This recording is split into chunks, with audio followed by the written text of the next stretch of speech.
মজা হবে, ওই ওয়াজ শোনার চাইতে না শোনা ভালো।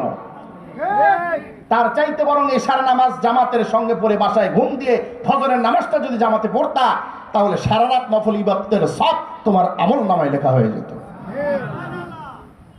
তাহলে নামাজ ছাড়া কোনোদিন আল্লাহর পরিচয় পাওয়া যায় না। যে বলবে আমার পীরের মুরিদ হলে নামাজ লাগবে না, বুঝতে হবে এটা আস্ত শয়তান। ঠিক কিনা? এখন যেই কথাটা বলতেছিলাম, আল্লাহ রাব্বুল আলামিন বান্দাকে যখন বান্দা আল্লাহ প্রশ্ন করছে কার প্রশংসা কার প্রশংসা, বান্দা যখন একটা একটা করে জবাব দিচ্ছে, আল্লাহ তাআলা চাইলে তো আলহামদুলিল্লাহি রাব্বিল আলামিনের পরেই বান্দাকে তার পরিচয় দিতে পারতো। ঠিক কিনা? কিন্তু তা না করে মালিক ইয়াউমিদ্দিন এসে কেন আল্লাহ নিজের পরিচয় দিলেন?